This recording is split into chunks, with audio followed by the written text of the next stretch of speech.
যখন ওই কালীদহের তীরে তীরে মহাপ্রভু ঘুরছিলেন, তখন কৃষ্ণদাস বলেছিলেন, প্রভু এই দেখো সেই কদম গাছ। এই কদম গাছের উপর উঠে শ্রীকৃষ্ণ ঝাঁপ দিয়েছিলেন কালীদহ জলে।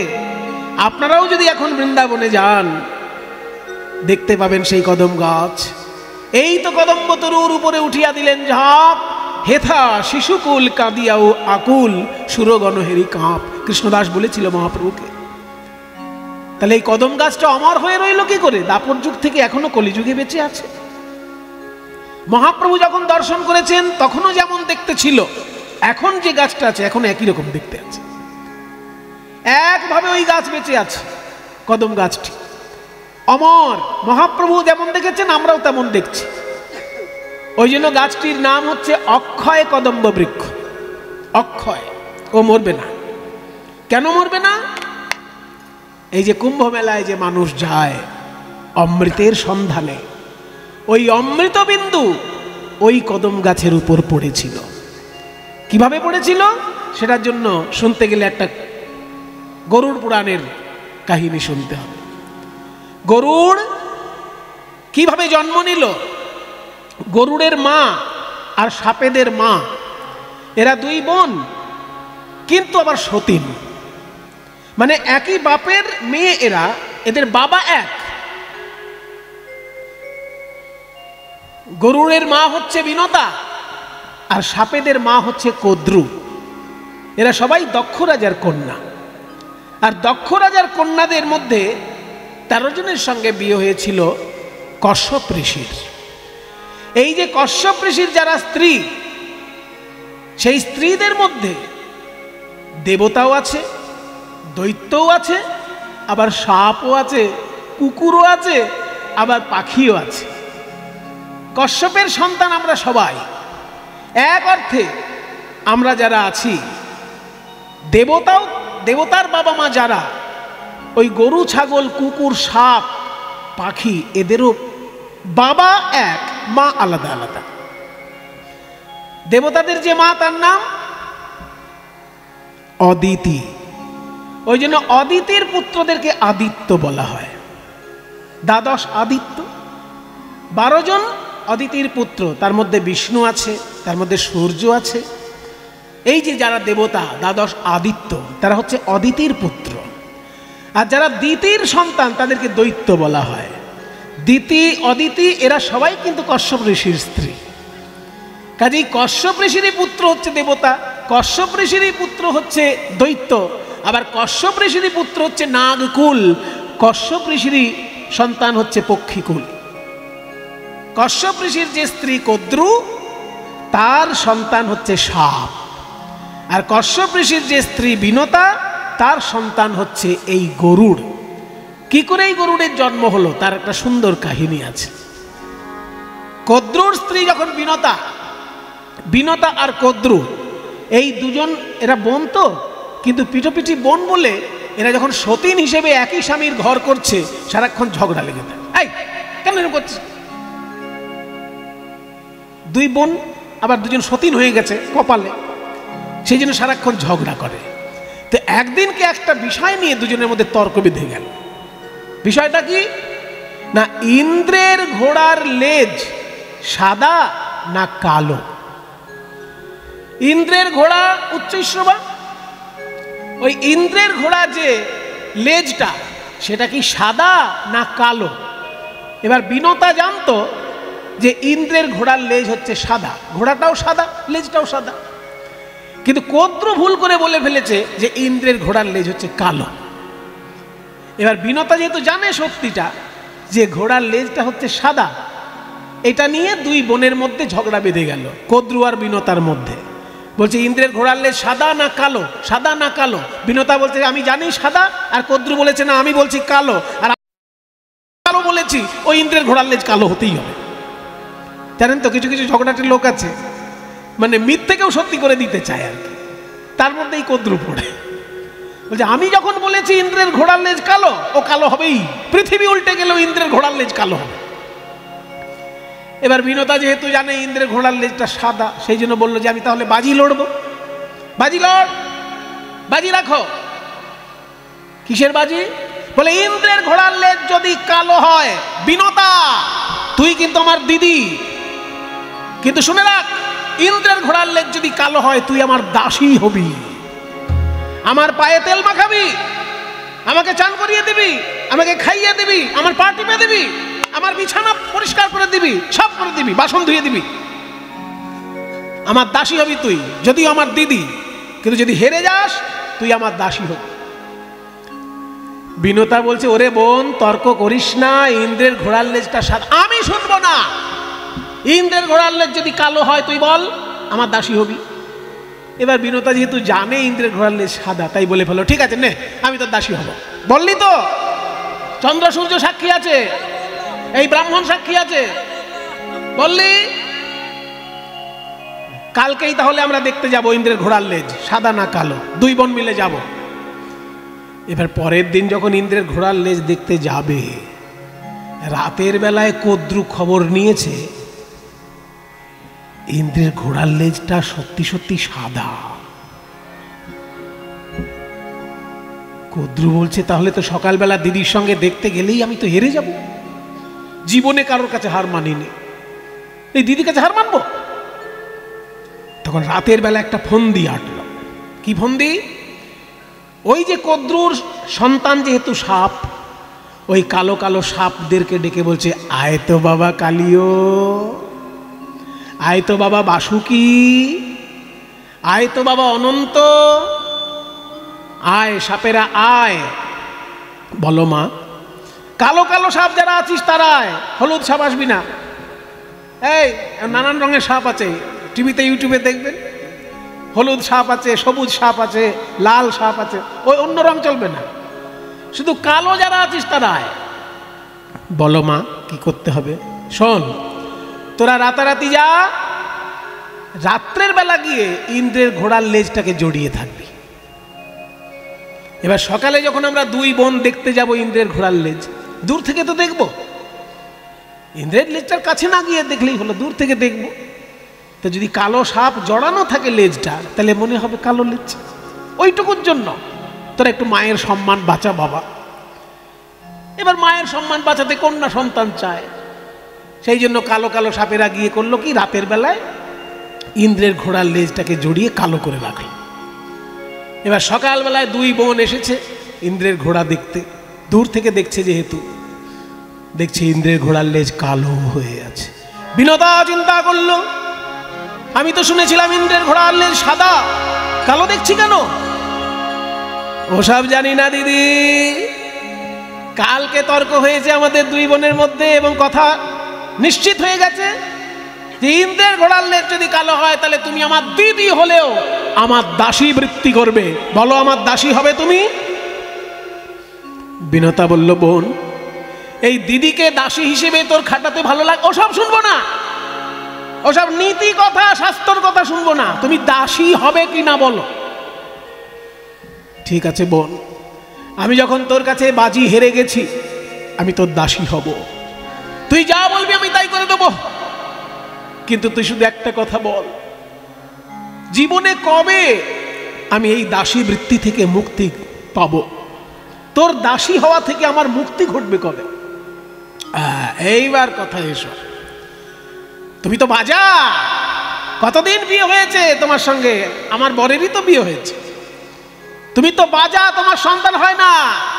তো যদি কোনোদিন তোমার ওই পেটে সন্তান জন্মায় আর সেই সন্তান গিয়ে যদি স্বর্গ থেকে অমৃত এনে আমার সন্তানদেরকে দিতে পারে, ভালো করে খেয়াল করবেন কথাটা, খাওয়াতে পারে কিন্তু বলেনি, বলেছি কি যদি এনে দিতে পারে, কাজে এনে দেওয়াটাই কিন্তু মেন কথা হয়ে গেল, খাওয়ানোর কথাটা থাকলো না। তোমার গর্ভে যদি কোনোদিন সন্তান হয় আর সেই সন্তান যদি স্বর্গ থেকে অমৃত এনে আমার সন্তানদেরকে দিতে পারে, মানে সাপেদেরকে দিতে পারে, সেই দিনকে তোমার দাসী বৃত্তি থেকে মুক্তি ঘটবে। এই কথা শোনার পর থেকে বিনতা কি করলো জানেন? যতক্ষণ কদ্রু জেগে থাকে কদ্রুর দাসী বৃত্তি করে, কদ্রুর কাপড় কেচে দেয়, কদ্রুর বিছানা পরিষ্কার করে দেয়, কদ্রুর বাসন পরিষ্কার করে দেয়, কদ্রুকে খাইয়ে দেয়, স্নান করিয়ে দেয়, কদ্রুর সেবা করে। আর যেই কদ্র ঘুমিয়ে পড়ে অমনি বিষ্ণুর উপাসনা করে। হে বিষ্ণু, আপনি কৃপা করে আমাকে এমন একটি সন্তান দিন, সে যেন আপনার সেবা করতে পারে, আপনার সেবা করতে পারে। ওই জন্য যারা কৃষ্ণ ভক্ত হয় বাবা, যেই জন কৃষ্ণ ভজে সে বড় চতুর। ওই জন্য কৃষ্ণ ভক্ত যখন ভগবানের কাছে সন্তান চায়, কি বলে সন্তান চায়? হে গোবিন্দ, এমন একটি ছেলে দাও, এমন একটি মেয়ে দাও, সে যেন তোমার সেবা করতে পারে। আর ভগবানের সেবা যদি কোনো ছেলে মেয়ে করে, বাবা মার সেবা বাদ দিয়ে তারা করবে না। কারণ ভগবানের প্রতি ভক্ত অথচ বাবা মাকে সেবা করে না, এটা কপটতা, এটা কখনো ভক্তি নয়। যারা সত্যিকারের কৃষ্ণ ভক্ত হয় তারা বাবা মাকেও সেবা করে, ভগবানকেও সেবা করে। বাবা মার সেবাকে তারা ছোট করে দেখে না। তাই বিনতা করলো কি, বিষ্ণুর উপাসনা করতে লাগলো সুসন্তান পাবার জন্য। নম নারায়ণ নম নারায়ণ নারায়ণ নম নারায়ণ নম নারায়ণ নম নারায়ণ নারায়ণ নম নারায়ণ নম নারায়ণ নম নারায়ণ নম নারায়ণ নম নারায়ণ। শঙ্খ চক্র গদা কেয়ুর বাণ, শঙ্খ চক্র গদা কেয়ুর বাণ, শঙ্খ চক্র গদা কেয়ুর বাণ, শঙ্খ চক্র গদা কেয়ুর বাণ। নম নারায়ণ নম নারায়ণ নারায়ণ নম নারায়ণ নম নারায়ণ নম নারায়ণ নম নারায়ণ নম নারায়ণ নম নারায়ণ নম নারায়ণ নম নারায়ণ নম নারায়ণ। নারায়ণের ধ্যান করতে লাগলেন, প্রণাম করতে লাগলেন, উপাসনা করতে লাগলেন। বিষ্ণুর কৃপায় বিনতা হলো গর্ভবতী। আর কিছুদিন পর ওই গর্ভ প্রসব করে 2টি অণ্ড দেখা দিল। 2টি অণ্ড প্রসব করলেন বিনতা। 2টি অণ্ড মানে 2টি ডিম প্রসব করল বিনতা। কিন্তু সেই ডিম দুটো 500 বছর পার হয়ে যাচ্ছে, তবু ফুটছে না। বাবার এই কি ডিম? সন্তান হবে যে ডিমের মধ্যে, সেই সন্তান বেরোলে তবে তো আমার দাসী বৃত্তির মুক্তি ঘটবে। কিন্তু 500 বছর পেরিয়ে গেল, এখনো তো সন্তান হলো না। তা একদিন মনের রাগে, মনের দুঃখে বিনতা করলো কি, যে আমার সন্তান এই ডিমের মধ্যে আসবে, কিন্তু এখনো তো জন্মাচ্ছে না, বোধহয় ডিমগুলো খারাপ হয়ে গেছে। এই ভেবে মনের দুঃখে একটি ডিম তুলে পাথরে আছাড় মেরেছে।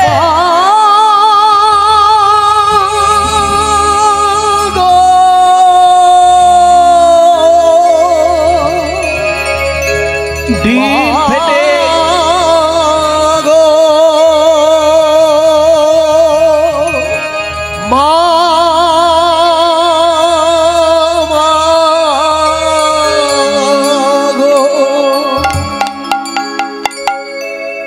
ডিম ফেটে ভিতর থেকে একটা বিকলাঙ্গ পাখি বেরিয়ে এলো।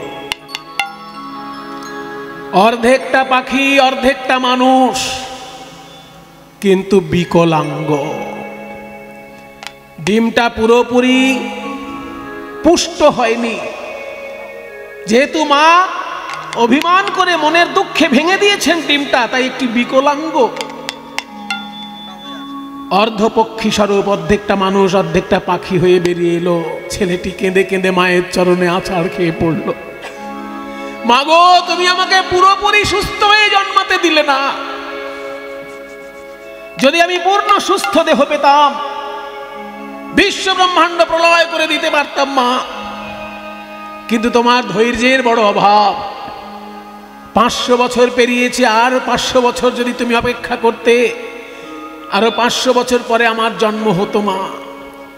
একসঙ্গে এই দুটো ডিম ফুটতো 500 বছর পর, কিন্তু তোমার তো ধৈর্য হলো না, তাই তুমি আমাকে অকালে প্রসব করালে মা।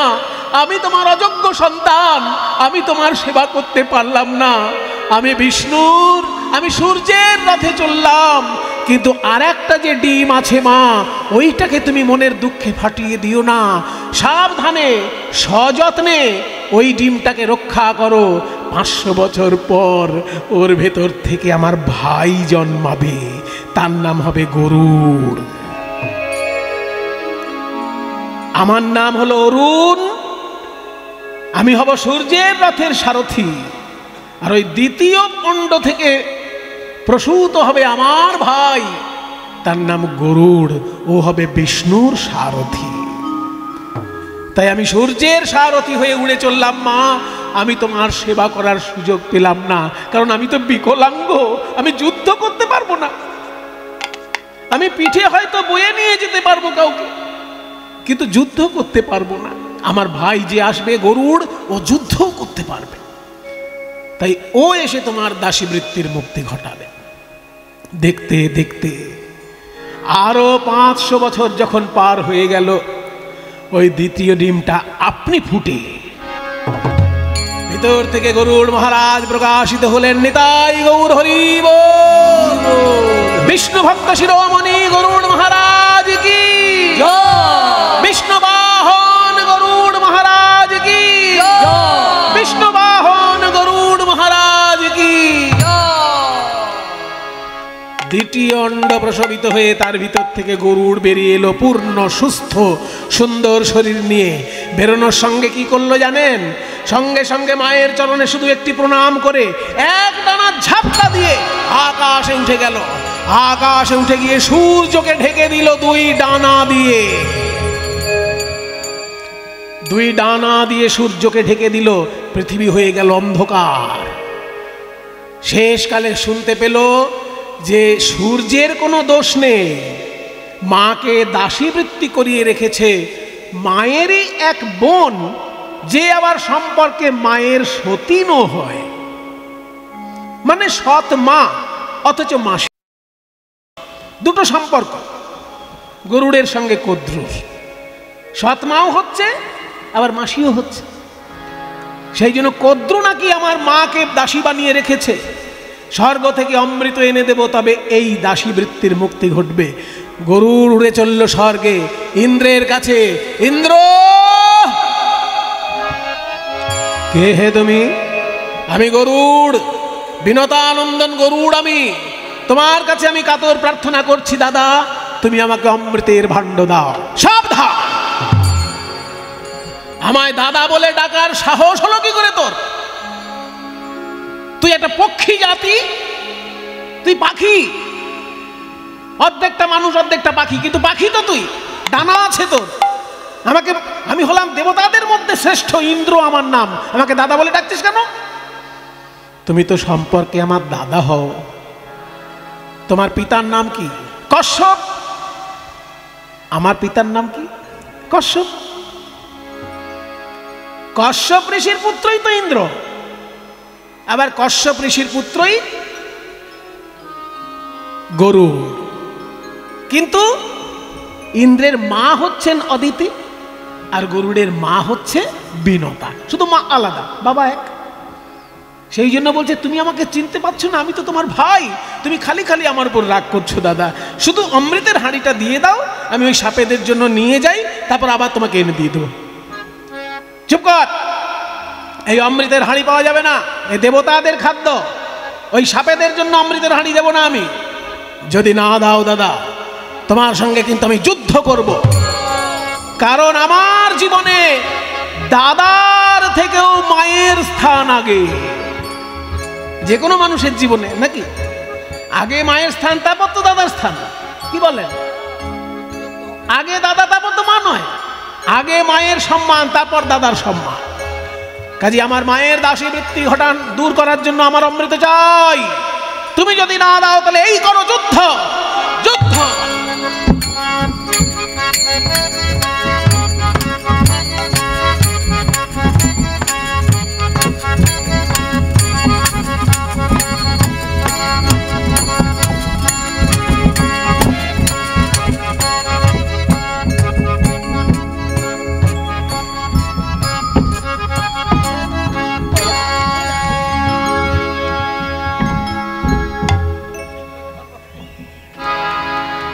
শেষকালে ইন্দ্র কোনো রকমের উপায় না দেখে,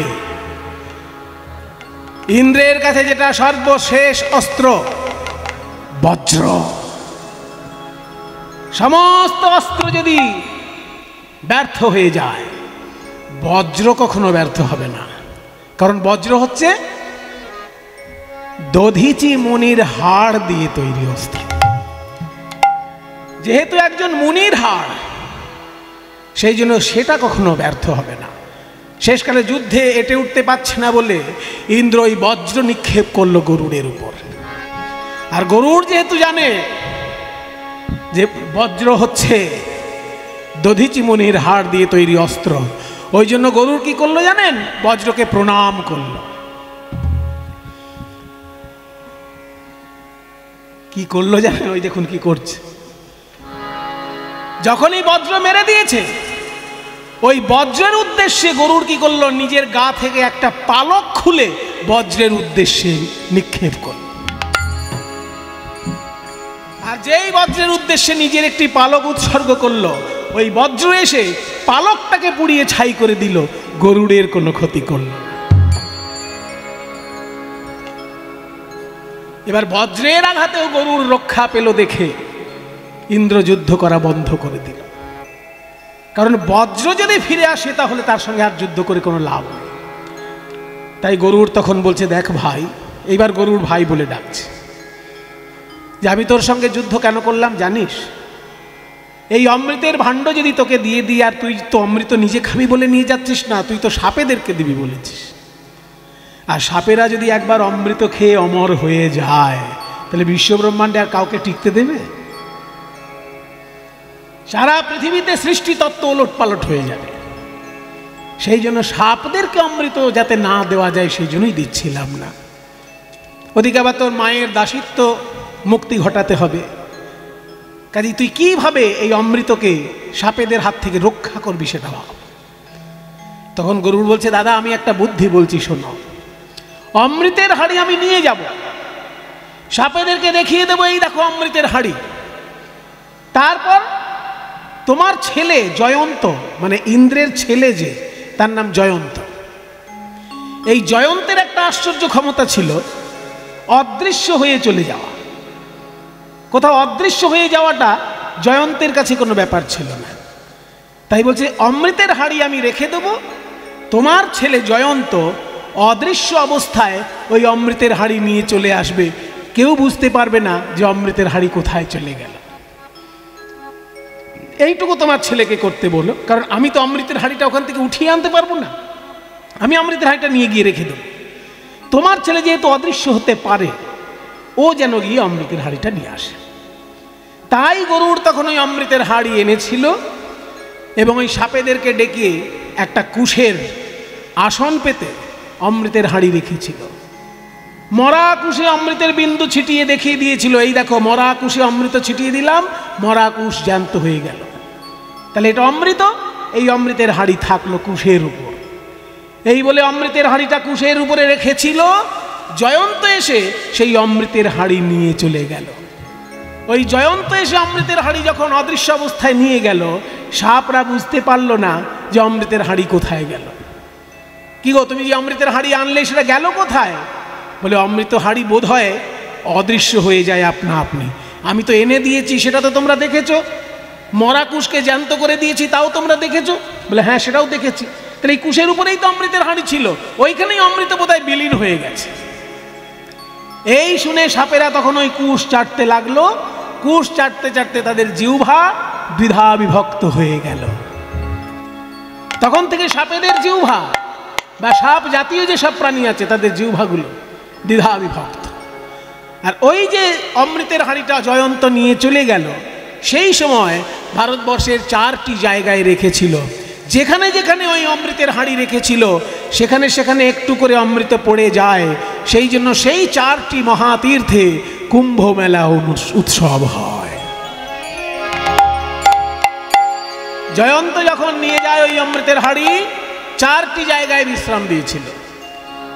সেই 4টি জায়গা হচ্ছে হরিদ্বার, তারপর প্রয়াগরাজ মানে এলাহাবাদ, আরেকটি হচ্ছে উজ্জয়িনী, আরেকটি হচ্ছে নাসিক। ভারতবর্ষের এই 4টি জায়গায় ওই অমৃতের হাঁড়ি রাখা হয়েছিল। তাই সেইখানে লক্ষ লক্ষ মানুষের বিশ্বাস গেলে অমৃত লাভ হবে। আপনাদের আশীর্বাদে 4টি তীর্থেই কুম্ভ মেলায় আমি দর্শন করে এসেছি, প্রণাম করে এসেছি। আমার সৌভাগ্য হয়েছে ভারতবর্ষের 4টি কুম্ভ মেলাতেই যোগদান করে স্নান করে আসার, এবং মাকে সঙ্গে নিয়ে গিয়ে স্নান করিয়েছিলাম। এটা আমার বড় একটা প্রাপ্তি। সেই জন্য এই যে 4টি জায়গায় কুম্ভ মেলা অনুষ্ঠান হয় এই কারণে। কিন্তু গরুড় যখন ওই অমৃতের হাঁড়ি এনেছিল, সেই সময় বৃন্দাবনে ওই কদম গাছটার 3টে ডালের মাঝখানে অমৃতের হাঁড়িটা রেখেছিল। ওই 3টে ডালের মাঝখানে অমৃতের হাঁড়িটা রাখার জন্য হাঁড়িটা একটুখানি টলে গিয়ে 1 বিন্দু অমৃত ওই গাছটায় পড়ে যায়। সেই জন্য বৃন্দাবনের মধ্যে ওই গাছটি হাজার হাজার বছর ধরে বেঁচে আছে। সেই গাছটা এখনো আপনারা দর্শন করবেন বৃন্দাবনে গেলে, গরুড় যে গাছে অমৃত রেখেছিল। তাই সেই কালীদহের গাছের একদম যমুনার তীরেই কালীদহ ঘাট। তাহার উপরে বাই পাখি যদি উড়ে যায় পড়ে তাহা তেজিয়া পরাণ। কালীয় নাগ ওইখানে এলো কি করে? কালীয় নাগ এলো কি করে? ওই যে গরুড় যখন অমৃতের হাঁড়ি এনে দিল মাকে, ওইখানে আজ পর্যন্ত আমি কিন্তু কাহিনীটাকে আটকে রেখেছিলাম। এবার ওখান থেকে আবার শুরু করছি। গরুড় যখন অমৃতের হাঁড়ি এনে দিল মাকে, সব বিনোদ কদ্রুকে ডেকে বলছে, মাসি তুমি বলেছিলে অমৃতের হাঁড়ি তোমার ছেলেদের জন্য এনে দিতে পারলে মাকে দাসী বৃত্তি থেকে মুক্তি ঘটাবে, আমার সামনে বলো আজ থেকে মা মুক্ত হলো। কদ্রু বলছে, ওই তো অমৃতের হাঁড়ি দেখতে পাচ্ছি, আমার ছেলেরা ওই অমৃত পাবে, তাই তোর মা আজ থেকে দাসী বৃত্তি থেকে মুক্ত মুক্ত মুক্ত। যেই না কদ্রু বলে দিল বিনতা আজ থেকে মুক্ত, গরুড় কি শুরু করলো জানেন? একটা একটা সাপ ধরে খেতে লাগলো। কারণ গরু তো পাখি, পক্ষী জাতির খাদ্য তো পোকামাকড়, সাপও পক্ষী জাতির খাদ্য। সেই জন্য গরুড় করলো কি, এক একটা সাপ খেতে লাগলো। পেট ভরে গেলেও সাপ খাচ্ছে, কারণ গরুর মনে মনে চাইছে যে যার মা আমার মাকে কষ্ট দিয়েছে ওই প্রজাতিটাকেই আমি বাঁচিয়ে রাখবো না, সব সাপ খেয়ে শেষ করব। এই ভেবে গরুড় শুরু করেছে এক ধার থেকে সাপ খেতে খেতে খেতে সাপের একেবারে বংশনাশ করে দিতে শুরু করেছে। শেষকালে কদ্রু বিনতাকে বলে, দিদি আমি না হয় অন্যায় করেছি, কিন্তু আমার অন্যায়ের সাজা আমার সন্তানরা পাবে।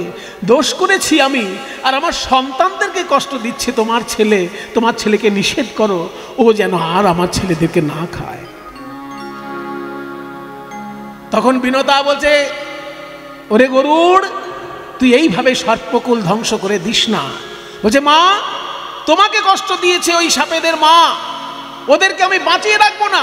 বলে, না বাবা, ওরা অন্যায় করেছে বলে তুমি অন্যায় করবে, এটা তাহলে তুমি বিষ্ণু ভক্ত হলে না। তুমি তো বিষ্ণুকে পিঠে করে নিয়ে বেড়াও, তোমার ভেতর বৈষ্ণবতা কই? সে কথা যদি বলো মা, তাহলে সাপ তো আমার খাদ্য, আমার খাদ্য আমি খাবো, সেটা কেউ বাধা দিতে পারবে? বলে, শোনো, সাপ যদি তোমার খাদ্যই হয়, তুমি একটা করে সাপ রোজ খাবে। কদ্রু তখন বিধান করে দিল যে আমার সন্তানদের মধ্যে একটা করে সর্প রোজ তোর জন্য আমি পাঠাবো, কিন্তু আমার সব সর্পকে তুই খেয়ে শেষ করে দিস না। তাই গরুড়ের খাদ্য হিসেবে একটা করে সাপ রোজ আসতো। তো একটা করে সাপ গরুড়ের খাদ্য হিসেবে রোজ আসতো। একদিনকে ওই কালীয় নাগের পালা পড়েছে। কালীয় নাগের যেদিন পালা পড়েছে, কালীয় নাগ তো জানে আজকে গরুড় আমাকে খেয়ে ফেলবে, তাই মনের দুঃখে কালীয় নাগ গরুড়ের খাদ্য হয়ে গরুড়ের কাছে যাবার চেষ্টা করছে। দূর থেকে দেখছেন নারদ মুনি, উনি তো সব জানেন। উনি মনে মনে চিন্তা করছেন, এই কালীয় নাগকে যদি গরুড় খেয়ে শেষ করে দেয়, তাহলে তো বৃন্দাবনে শ্রীকৃষ্ণ এসে যখন লীলা করবেন, আমি তো কালীয় দমন লীলা দেখতে পাবো না। তাই সব সাপের মৃত্যু ঘটলেও কালীয়র মৃত্যু ঘটানো যাবে না, কালীয় নাগকে বাঁচাতেই হবে। তাই নারদ মুনি এসে কালীয় নাগকে বলল, শোনো কালীয়, গরুড় তোমাকে খেতে পারবে না, তুমি এখনই চলে যাও বৃন্দাবনে, যমুনার তীরে দেখবে একটা নতুন হ্রদ তৈরি হয়েছে, যে হ্রদটা যমুনা থেকে বিচ্ছিন্ন অথচ যমুনার জলেই তৈরি হয়েছে। ওইখানে গিয়ে তুমি বাসা করো। ওইখানে সৌভরী মুনির আশ্রম আছে, আর ওই সৌভরী মুনির আশ্রমে গরুড় কোনোদিনই যেতে পারবে না, তাই ও কোনোদিন তোমাকে খেতে পারবে না। বলছে কেন সৌভরী মুনির আশ্রমে গরুড় যেতে পারবে না কেন? ওইখানে সৌভরী মুনির আশ্রম আছে, সৌভরী মুনির আশ্রমে গরুড় যেতে পারবে না কেন? এই সৌভরী মুনি ছিলেন বিরাট প্রভাবশালী একজন মুনি। এই সৌভরী, তার এত বড় ক্ষমতা যে ওই মান্ধাতার পুত্র যুবনাশ্বের, মান্ধাতা নাম শুনেছেন তো? কোনো জিনিস পুরনো হলে বলে মান্ধাতা যুগের জেরে। মান্ধাতা ছিলেন আমাদের ভারতবর্ষেরই প্রাচীন একজন রাজা। সেই মান্ধাতার পুত্র যুবনাশ্বের 50টি কন্যা ছিল। তো একবার সৌভরী মুনি জানতে পারলেন যে পাশে স্ত্রী না থাকলে কোনো কোনো যজ্ঞ করা যায় না। কিছু কিছু যজ্ঞ আছে বাবা, পাশে স্ত্রী না থাকলে সেই যজ্ঞ করা যায় না। তাই সৌভরী মুনি ওই রাজার কাছে গিয়ে বলেছিলেন, আপনার তো 50টি মেয়ে আছে, একটি মেয়ের সঙ্গে আমার বিয়ে দিন, আমার স্ত্রী পাশে থাকলে আমার যজ্ঞ করতে সম্পূর্ণ হবে। তখন রাজা ভাবলেন যে সর্বনাশ, এই মুনি ঋষির গলায় আমার মেয়েকে তুলে দেওয়ার থেকে মেয়েকে কি মুনি ঋষির গলায় মেয়েকে তুলে দিতে আছে, তার থেকে এক কাজ করি, মুনি ঋষিকে যদি ফিরিয়ে দিই সেটাও আবার মুনি ঋষিকে অসম্মান করা হবে, অভিশাপ দিয়ে দিতে পারে।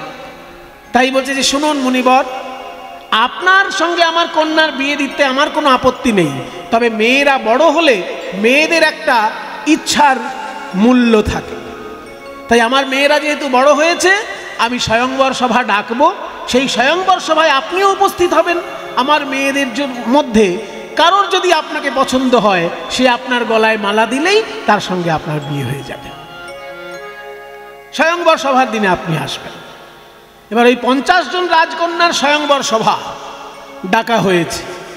50 জন রাজকন্যার স্বয়ংবর সভায় যখন সৌভরী মুনি আসবেন, মনে মনে ভাবলেন যে সব রাজপুত্ররা আসবে রাজকন্যাদের বিয়ে করার জন্য, তার মধ্যে আমি যদি একজন এই মুনি ঋষি লোক, মুনি ঋষি আর রাজপুত্র তো একরকমের হবে না। রাজপুত্র দেখতে কত সুন্দর হবে, আর মুনি ঋষি তো তপস্যা করতে করতে তার শরীরটা একেবারে কাঠখোট্টা শুকনো শরীর হবে। কাজেই রাজপুত্রদের মধ্যে যদি একজন মুনি ঋষি ঢুকে পড়ে, তাকে তো কেউ পছন্দ করবে না। তাই তখন সৌভরী মুনি করলেন কি জানেন? আসামে একটা বড় তীর্থ আছে, তার নাম মদন কামদেব। ওইখানে মদন দেবের উপাসনা হতো এককালে। মদন দেবতার মন্দির আছে, এখন অবশ্য সেখানে কোনো পুজো আর্চা হয় না, কিন্তু মন্দিরের ভগ্নাবশেষ ওইখানে এখনো আছে। ওই মদন দেবতার মন্দিরে গিয়ে সৌভরী মুনি বললেন, হে মদন দেব, আমি আপনার তপস্যা করছি, আপনার মতন আমাকে সুন্দর করে দিন। তখন সৌভরী মুনি মদন দেবতার তপস্যা করে মদন দেবতার মতন সুন্দর হয়ে গেলেন। এত সুন্দর দেখতে হলো সৌভরী মুনি, যখন ওই 50 জন রাজকন্যার স্বয়ংবর সভায় এসেছে, এত রাজপুত্র এসেছে, কারোর গলায় মালা পড়ল না। 50টি মেয়েই ওই সৌভরী মুনির গলায় গিয়ে মালা দিয়েছিলেন। এমন প্রভাবশালী ঋষি মুনি ছিলেন সৌভরী। সেই সৌভরী মুনি ওই বৃন্দাবনের যমুনার তীরে, যেখানটায় হ্রদ তৈরি হয়েছে, যমুনার জলে তৈরি, যমুনা থেকে বিচ্ছিন্ন হ্রদ, ওই তীরে বসে তিনি তপস্যা করতেন। তো ওই তীরেই তো ওই গাছটা আছে, যে গাছে গরুড় এসে অমৃতটা রেখেছিল। তো অমৃত রেখে যখন গরুড় জলের কাছে গিয়েছিল, দেখেছিল শোল মাছ খেলা করছে। শোল মাছ খেলা করছে, একটা বড় শোল মাছ আর তার সঙ্গে সঙ্গে বাচ্চা শোল মাছ, মানে বাচ্চাদেরকে নিয়ে মা শোল মাছটা খেলা করছিল। এবার এই যে বাচ্চাদেরকে নিয়ে মা শোল মাছ খেলা করছিল, এটা প্রতিদিনই খেলা করে, আর সৌভরী মুনি ওই দর্শন করে আনন্দ পান। কিন্তু গরুড় যখন সেখানে চলে এসেছে, গরুড় তো জানে না ওসব। গরুড় ওই শোল মাছ দেখে আর লোভ সামলাতে পারেনি, ওই শোল মাছ দেখে বাচ্চাগুলোকে ধরে ধরে একটা একটা করে খাচ্ছে।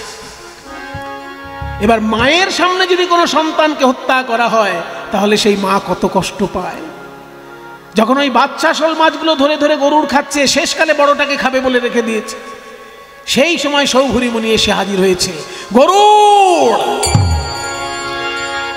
এ তুই কি সর্বনাশ করলি? প্রতিদিন আমি যখন এখানে ধ্যানে বসি, সামনে দেখি জলের মধ্যে ওই মাছটি খেলা করে তার বাচ্চাদেরকে নিয়ে। ওই মাছটার মধ্যে আমি বিশ্বমাতৃকার রূপ দেখতে পাই। আমি মনে মনে চিন্তা করি, বিশ্বব্রহ্মাণ্ডের যে সৃষ্টিকরী জননী, এই বিশ্বব্রহ্মাণ্ড সৃষ্টি করেছে যে মা, সে তার সন্তানদেরকে নিয়ে এইভাবেই খেলা করছে।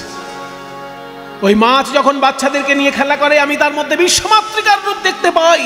আর তুই তাদেরকে ধরে ধরে আমার সামনে খাচ্ছিস, মায়ের সামনে সন্তানকে হত্যা করছিস।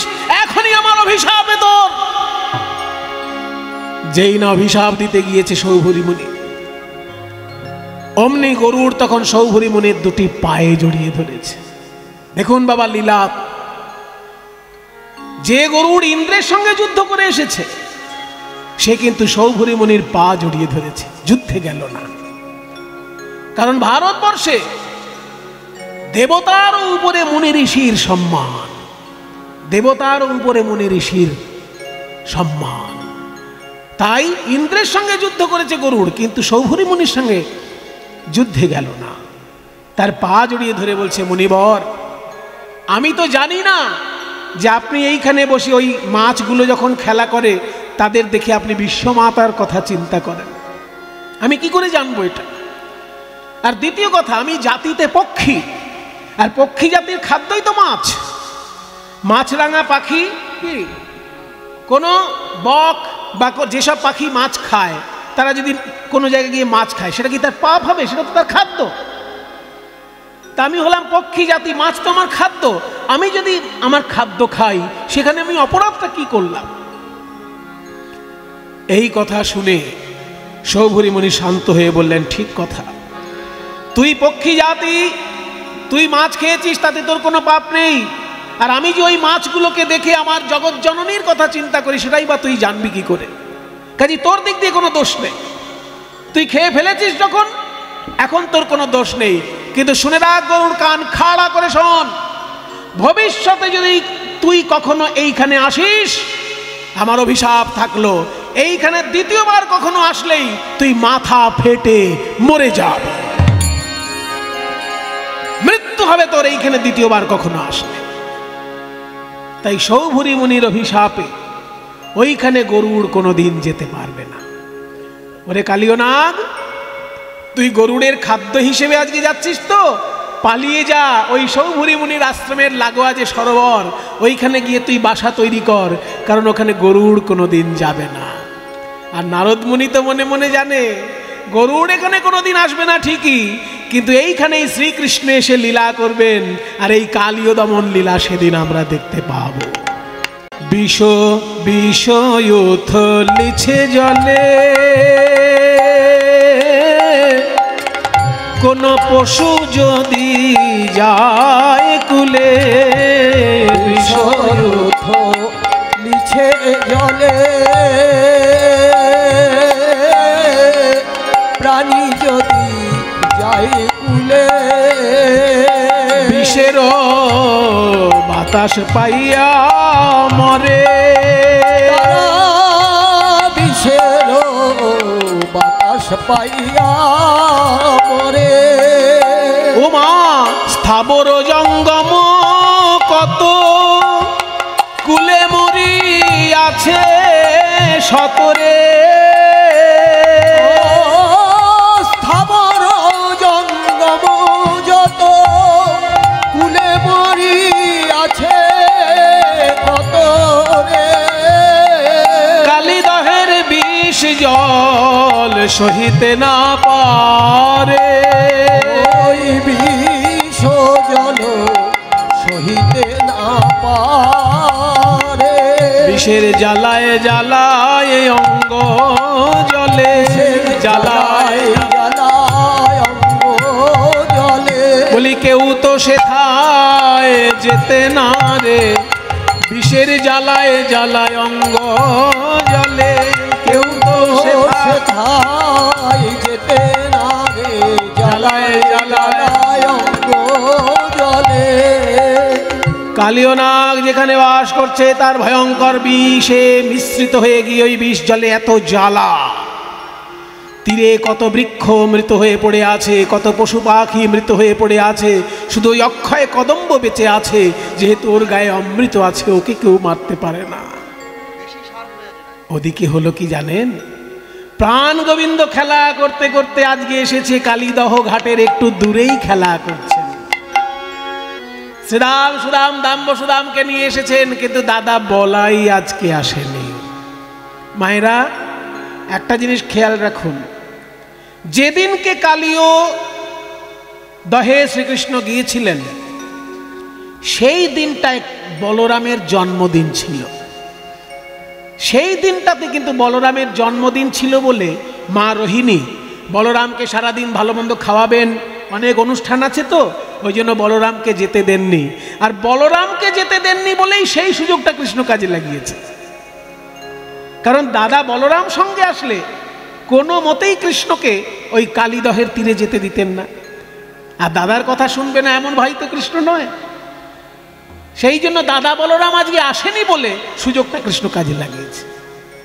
আসেনি কেন না, আজকে হচ্ছে বলরামের জন্মদিন। দিনটা কোন দিন, তিথিটা আপনাদেরকে বলে দিই, সারা জীবন মুখস্থ রাখার মতন দিন। আপনাদের জানা আছে তিথিটা, কিন্তু ওই দিনটা যে বলরামের জন্মদিন সেটা সবার জানা নেই। যে দিনটাকে সারা ভারতের লোক বলে রাখি পূর্ণিমা, যে দিনটাকে ভারতের লোক বলে রাখি পূর্ণিমা, রাখি বন্ধন উৎসব হয়, বৈষ্ণব জগতে সেই পূর্ণিমাটার নাম হচ্ছে ঝুলন পূর্ণিমা। সাধারণ মানুষের কাছে যেটা রাখি পূর্ণিমা, বৈষ্ণবদের কাছে সেটা ঝুলন পূর্ণিমা। কারণ ওই দিন রাধা কৃষ্ণের ঝুলন লীলা আস্বাদন হয়েছে। আর মজার ব্যাপার হচ্ছে ওই দিনই বলরামের জন্মদিন, আর ওই দিনই কালীয় দমনের দিন। কাজে এই ভারতবর্ষের যে তিথি মাহাত্ম্য, তিথি মাহাত্ম্যের মধ্যে এই তিথিটার এতটাই গুরুত্ব যে একটা তিথিতে চারটে বড় বড় ব্যাপার। ওই দিন রক্ষাবন্ধন উৎসব, ওই দিন ঝুলন লীলা, আবার ওই দিন বলরামের জন্মদিন, আবার ওই দিন কালীয় দমনের দিন। দিনটা কোনটা না, শ্রাবণ মাসের পূর্ণিমা। শ্রাবণ মাসের পূর্ণিমা, বৈশাখ মাসের পূর্ণিমা হয় বুদ্ধ পূর্ণিমা, জ্যৈষ্ঠ মাসের পূর্ণিমা হয় স্নান যাত্রার পূর্ণিমা, আষাঢ় মাসের পূর্ণিমা হয় গুরু পূর্ণিমা, আর শ্রাবণ মাসের পূর্ণিমাটা হচ্ছে এই ঝুলন পূর্ণিমা বা বলরামের জন্মদিন বা রাখি বন্ধন উৎসব বা কালীয় দমনের দিন। ওই দিনকে আজকে ভগবান শ্রীকৃষ্ণ খেলায় এসেছেন বন্ধু বান্ধবদের সঙ্গে। বলরাম দাদা নেই, আজকে আমি কালীয় দমন করব, কারণ সারা বছরে আর কোনোদিন সুযোগ পাবো না। তাই খেলিতে বিনোদ খেলা হলো শ্রম সবাকার, খেলিতে বিনোদ খেলা হলো শ্রম সবাকার, খেলিতে বিনোদ খেলা হলো শ্রম সবাকার। শ্বেদ বিন্দু অঙ্গে ঝরে হলো পিপাসায় কাতর, শ্বেদ বিন্দু অঙ্গে ঝরে পিপাসায় কাতর। আজ শুকনো মুখ প্রাণে চেয়ে কহে সবাই, শুকনো মুখ প্রাণে চেয়ে কহিছে সবাই। কানাই কানাই, অনেকক্ষণ জল খাইনি রে, পিপাসায় যেন বুকটা ফেটে যাচ্ছে। পিপাসায় প্রাণ যায় রক্ষা করো ভাই, পিপাসায় প্রাণ যায় রক্ষা করো ভাই। প্রাণের কানাই বলে দে রে, প্রাণের কানাই বলে দে রে, কোথা গেলে জল খেতে পাবো, প্রাণের কানাই বলে দে রে, কোথা গেলে জল খেতে পাবো। ওরে পিপাসায় আজ প্রাণ যায় ভাই, কোথায় গেলে জল বলে দে, পিপাসায় কারণ যায় প্রাণের কানাই বলে পিপাসায় প্রাণ যায় উপায় বলো ভাই। কৃষ্ণ মনে মনে চিন্তা করলেন, এখন পরিষ্কার জলের দিকে যদি পাঠিয়ে দিই আমার বন্ধুদেরকে, তাহলে তো কালিও দমন হবে না। তাই আমি বরং এদেরকে বলি যে কালীদহে যা, সেখানে জল পাওয়া যায়, জল পাওয়া যায় বললেন, যা ওই কালীদহের দিকে যা। তাই সখাগণের কথা শুনি শ্যাম বিনোদিয়া, শ্যাম বিনোদিয়া কালীয় দমন লাগি চিন্তন করিয়া, চিন্তন করিয়া কালীয় দমন লাগি চিন্তন করিয়া, চিন্তন করিয়া। যখনই শ্রীরামকে বললেন, রে শ্রীরাম ওই যে কালীদহ, এ সুবল ওই যে কালীদহ, এ সুদামা ওই যে কালীদহ, ওইখানে নাকি জল আছে শুনেছি। আমি ওখানে যাইনি কোনোদিন, কারণ বলাই দাদা আমাকে কোনোদিন যেতে দেয়নি, কিন্তু শুনেছি ওটা বিরাট বড় জলাশয়, চল তো গিয়ে দেখি।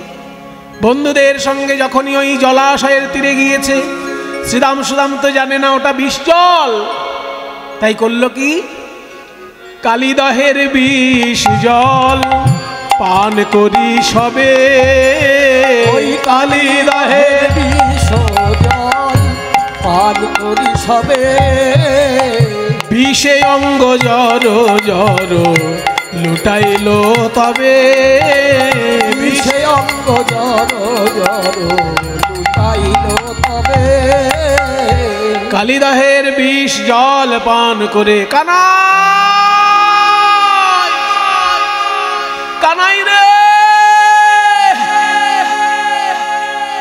একই জল খেলাম রে কানাই, সারা গা যেন জ্বলে যাচ্ছে, সারা গা যেন জ্বলে যাচ্ছে। ওরে আমি মরে যাব তাতে দুঃখ নেই কানাই, কিন্তু তোর এই চাঁদ মুখ আমি তো আর দেখতে পাবো না মরে গেলে। ওই দেখ ওই দেখ, ওইখানে আবার ধবলি সামলি জল খাচ্ছে, ওরে ওদেরকে বাঁচা রে। ওই বিষাক্ত জল পান করে শ্রীরাম সুদাম সকলে লুটিয়ে পড়ল যমুনার তীরে, কালীদহের তীরে সবাই লুটিয়ে পড়ল। আর ধবলি শ্যামলি ওই জল পান করতে গিয়ে দূর থেকে কালীয় নাগ দেখছে যে মানুষগুলোকে পরে খাবো, ওই বড় একটা গরু আসছে, ওইটাকে আগে আমি গিলে খাবো। ফনা বিস্তার করি কালীয় আইল, ওই ফনা বিস্তার করি কালীয় আইল, ফনা বিস্তার করি কালীয় আইল, ওই ফনা বিস্তার করি কালীয় আইল, ফনা বিস্তার করি কালীয় আইল। দাস অনন্ত ডরে কাঁপিতে লাগিল, দাস অনন্ত ডরে কাঁপিতে লাগিল। যখনই ধবলি শ্যামলীকে লেজের মধ্যে বেষ্টন করে নিয়ে কালীয় নাগ গভীর জলে চলে গেল। আর কি গোবিন্দ থাকতে পারে? গোবিন্দ, গো মানে গরু, গো মানে পৃথিবী, গো মানে ইন্দ্রিয়। গরুকে ভালোবাসেন শ্রীকৃষ্ণ, সেই জন্য কৃষ্ণের এক নাম গোবিন্দ, বিদ ধাতুর সঙ্গে যুক্ত, মানে গরু সম্পর্কে, গরুর ভালো মন্দ নিয়ে যে সবসময় চিন্তা করে, সেই হচ্ছে গোবিন্দ। তাই যখনই ওই গরু বাছুরকে নিয়ে চলে গেল কালীয় নাগ লেজে গুটিয়ে, আর গোবিন্দ থাকতে পারলেন না, উঠলেন ওই যে কদম গাছ, সেই কদম গাছে প্রাণ গোবিন্দ উঠছেন, কদম গাছে উঠছেন, বলছেন ওরে কালীয় নাগ, আজকে তোর একদিন কি আমার একদিন, তোর একদিন কি আমার একদিন, এই চিন্তা করে গোবিন্দ কদম গাছে উঠছে। তাই দেখি যদু নন্দন দুষ্ট দর্প বিনাশন দেখি দুষ্ট দর্প বিনাশ। কালীয় নাগ ছুটে আসছে দেখে কালীয় নাগকে দমন করার জন্য গোবিন্দ আমার ওই কদম গাছে উঠলেন। দেখি যদু নন্দন দুষ্ট দর্প বিনাশন। ওই দেখি যদু নন্দন দুষ্ট দর্প বিনাশন। উঠিলেন কদম্বের ডালে উঠিলেন কদম্বের ডালে। তাহার উপরে চড়ি ঘনমাল ষাট মারি। তাহার উপরে চড়ি ঘনমাল ষাট মারি। তাহার উপরে চড়ি একই শোভারে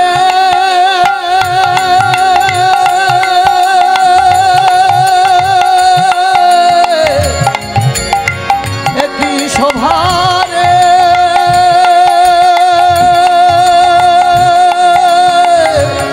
একই শোভারে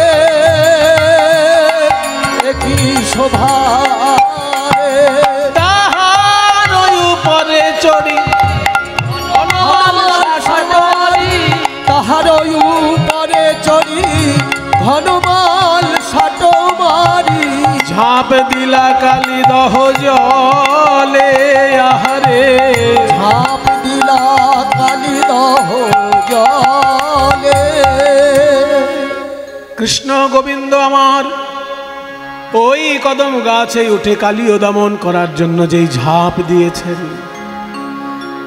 কালী দহের গভীর জলে কালীয় নাগের সঙ্গে তার দ্বন্দ্বযুদ্ধ শুরু হলো। কালীয় নাগের সঙ্গে যখন শ্রীকৃষ্ণের দ্বন্দ্বযুদ্ধ শুরু হলো, শ্রীকৃষ্ণ কি করলেন? কালীয় নাগের একেবারে ফনার উপরে উঠে গেলেন। এক একটা চরণের আঘাতে মাথাটা ফেটে যাচ্ছে, ফেটে গিয়ে মুখ থেকে এমন রক্ত উঠছে, মাথার মণিটা ছিটকে গিয়ে গোবিন্দেরই চরণে পড়ছে, আর ওই মুখ থেকে রক্ত গিয়ে আকাশে উঠছে। আকাশে কালীয় নাগের রক্ত উঠে গিয়ে সেই রক্ত যখন পৃথিবীতে পড়ছে, রক্ত বৃষ্টি হচ্ছে। সারা বৃন্দাবনের লোক অবাক যে বৃন্দাবনে আমরা কোনোদিন রক্ত বৃষ্টি দেখিনি, আজকে কেন রক্ত বৃষ্টি দেখছি? আরে কে বা দিবসে আধার গোকুল নগর, সঘনে কাঁপয়ে মহি। ভূমিকম্প হচ্ছে, কারণ কৃষ্ণ এক একবার করে এমন পদাঘাত দিচ্ছেন, পদাঘাতে পদাঘাতে ভূমিকম্প হচ্ছে। সঘনে কাঁপয়ে মহি, নয়ান নিমিখে রুধির বরিখে, মানে রক্তের বৃষ্টি হচ্ছে। সবাই হেরয়ে ওহি, চারিদিকে শুধু সাপ ছুটাছুটি করছে দেখা যাচ্ছে, কারণ কালীয় নাগ দমন হচ্ছে। এটা সর্পকুলে ছড়িয়ে গেছে। যে গর্তে যত সাপ ছিল তারা সবাই প্রাণের ভয়ে গর্ত থেকে বাইরে বেরিয়ে এসেছে। রাস্তাঘাটে চারিপাশে শুধু সাপ প্রাণের ভয়ে ছুটে বেড়াচ্ছে, কিলবিল কিলবিল করছে। আরে কিবা দিবসে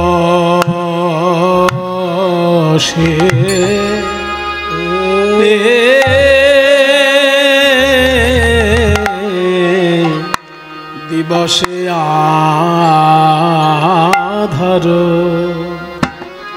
আধার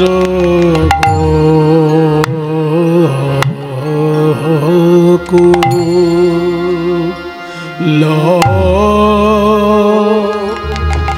গোকুল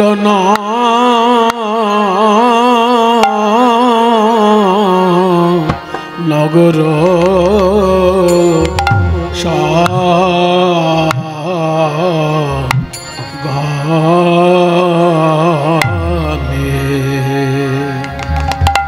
সঘনে কাঁপয়ে কাঁপয়ে বহে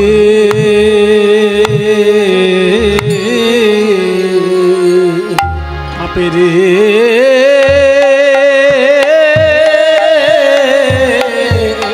আজ বৃন্দাবনে কে দশা আজ ব্রজে কি দশা, কেন পথে পথে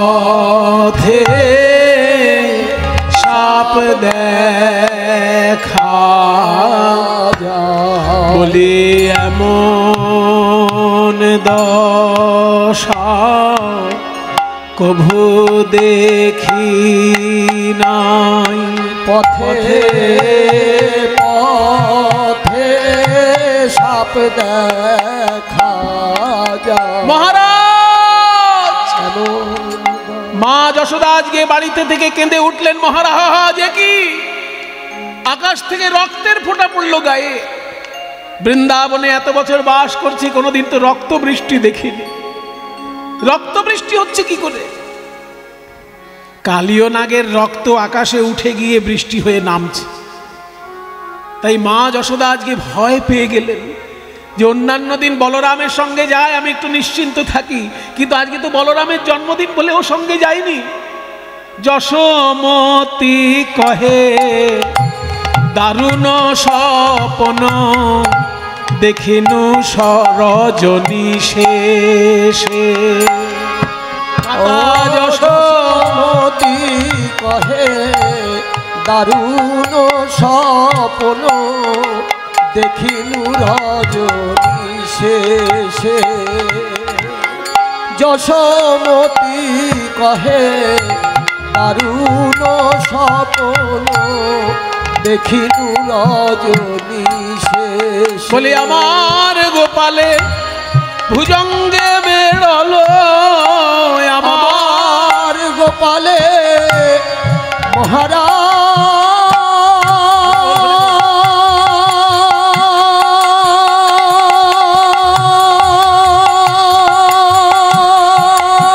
মহারাজ ওহে মহারাজ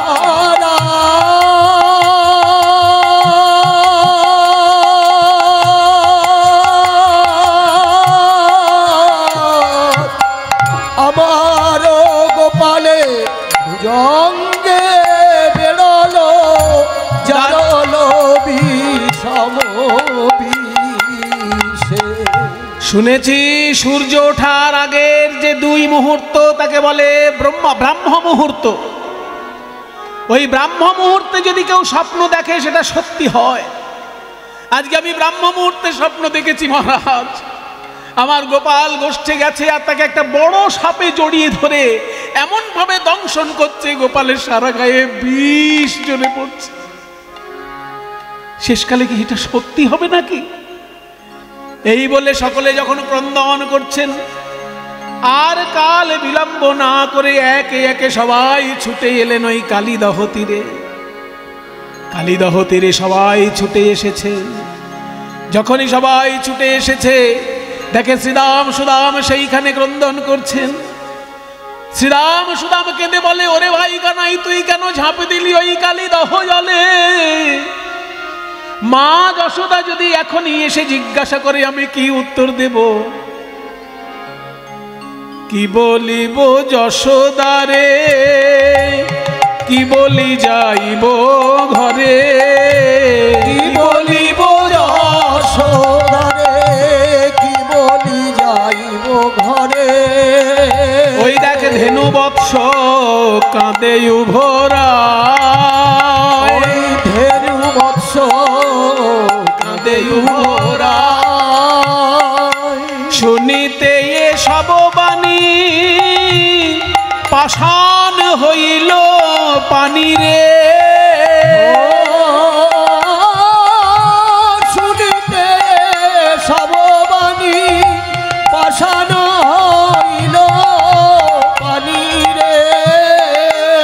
পাথর গলে জল হয়ে যায়, পাথর গলে জল হয়ে যায়। এই কালীয় দমনের বিরহ ব্যথায় পাথর গলে জল হয়ে যায়। কালীয় দমনের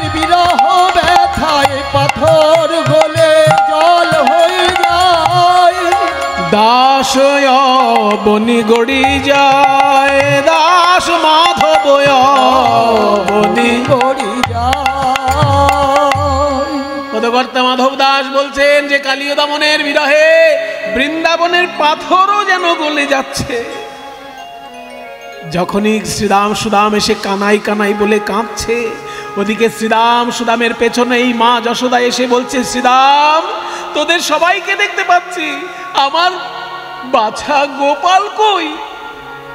আজকে বলরাম আসেনি, তোর দায়িত্বে তো পাঠিয়েছিলাম শ্রীরাম, গোপাল কই? যখনই জিজ্ঞাসা করেছে মা যশোদা, আর শ্রীরামের মুখে কোনো কথা সরে না।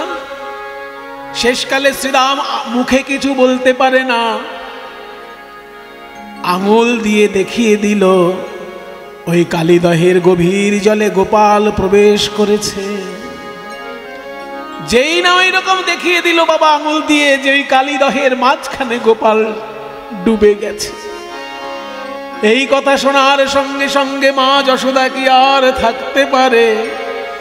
অমনি মাথায় আঘাত করে মা যশোদা ভূমিতলে বসে পড়ে, আর নন্দ রাজার চরণ ধরে কেঁদে বলে, ওগো মহারাজ, এই দিনও কি আমায় দেখতে হলো?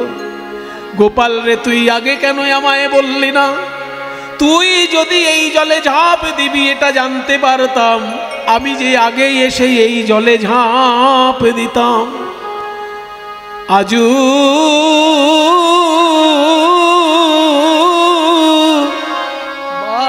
কাঁদে ব্রজেশ্বরী উচ্চৈঃস্বর করি, বলে কোথারে গোকুল চন্দ পদ। কাঁদে ব্রজেশ্বরী মানে মা যশোদা কাঁদছে, উচ্চ রব করি, উচ্চস্বরে চিৎকার করে কাঁদছে। ছেলে মরে গেলে সেই দুঃখ যে কোন দুঃখের সঙ্গে এক নয়। বিশ্ব ব্রহ্মাণ্ডে যত দুঃখ আছে বাবা, সব থেকে বড় দুঃখ হচ্ছে সন্তান হারানোর দুঃখ।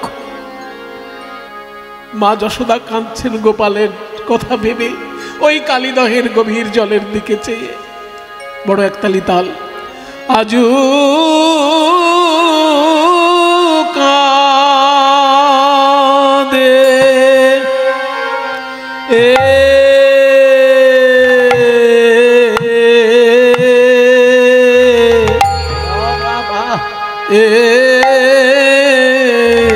কাঁদে ব্রজে সরি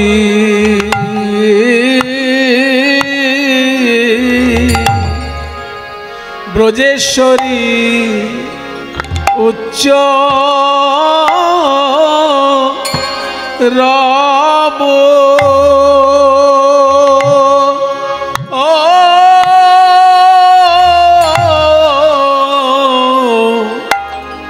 উচ্চ রব করি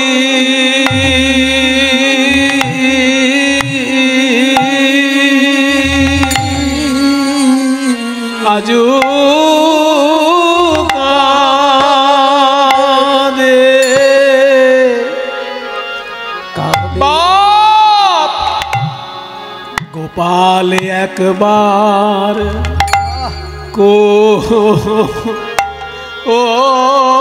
ওলে কোলে আয় রে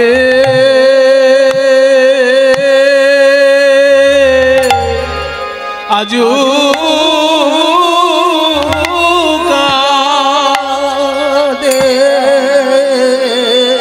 বাপ গোপাল একবার কোলে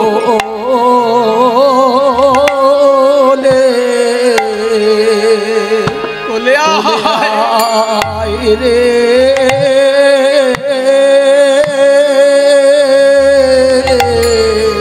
তোর চাঁদ মুখে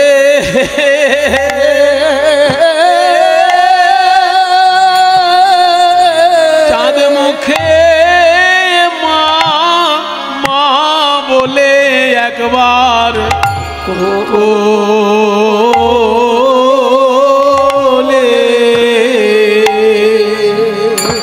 কোলে আয় রে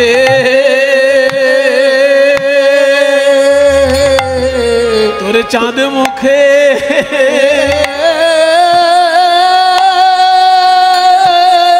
চাঁদ মুখে মামা বলে বলিও রে আমার মা বলা ধন তোর চাঁদ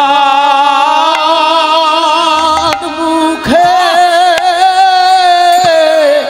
মামা বলে ওরে ও রে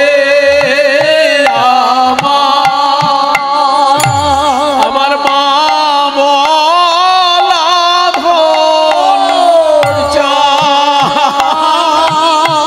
মুখে মামা বলে ও রে আমার বাবলা চাঁদ মুখে মামা বলে ওরে রে আমার মা বলা তোর চাঁদ মুখে মামা বলে ও রে আমার মা বলা ধর চাঁদ মুখে মামা বলে ও রে বলা ধর চাঁদ মুখে মামা বলে ওরে ও রে আমার মা বলা ধর মুখে মামা বলে ও রে আমার মা বলা ধর চাঁদ মুখে মামা কপাল একবার কোলে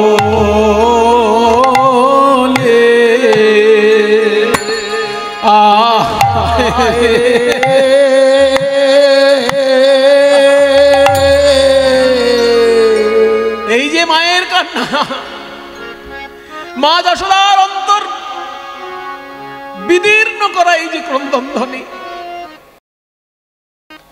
এই কীর্তন গানটি শিখিয়েছিলেন আমাকে দ্বিজেন দে মহাশয়, রাধারমণ কর্মকার মহাশয়ের প্রিয় দোহার দ্বিজেন দে।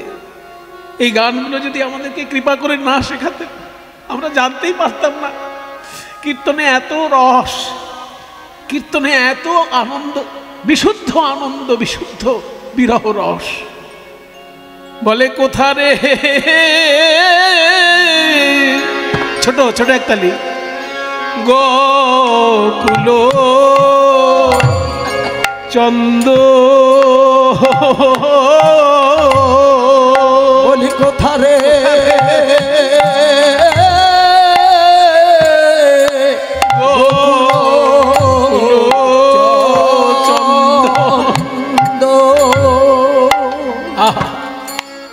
পদটা দেখুন, কাঁদে ব্রজেশ্বরী উচ্চই রব করি, বলে কোথারে গোকুল চন্দ, মানে এই গোকুলের চাঁদ কৃষ্ণ তুই কোথায়, ওরে চাঁদ তুই কোথায়, তুই ছাড়া যে বৃন্দাবন অন্ধকার রে,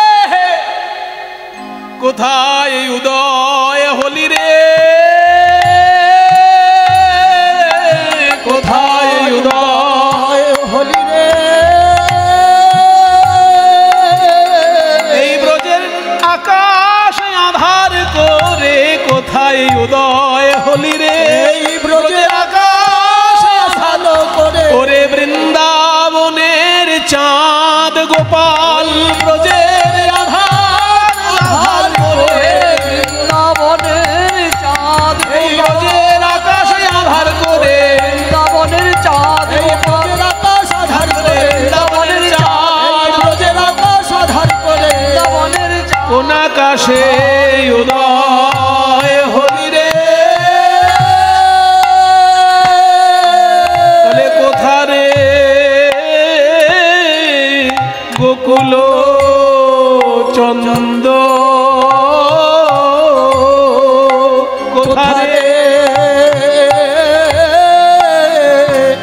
গোকুল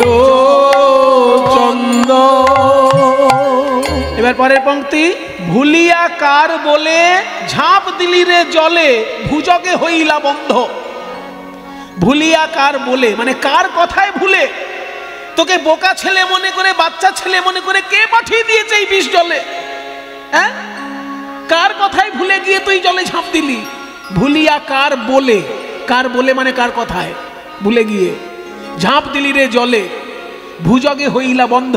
এখন সাপ যে তোকে জড়িয়ে ধরেছে, কেউ বাঁচাতে আসবে? ওরে ভুলিয়া কার বলে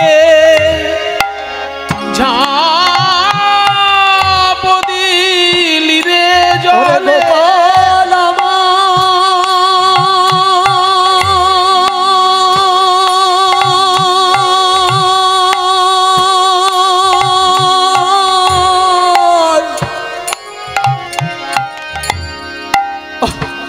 ওরে গোপাল মায়ের উলুধ্বনি দাও, উলুধ্বনি দাও।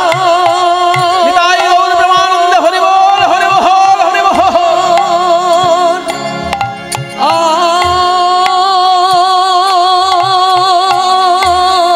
ওরে ভুলিয়া কার বলে তার কি মায়া নাই রে,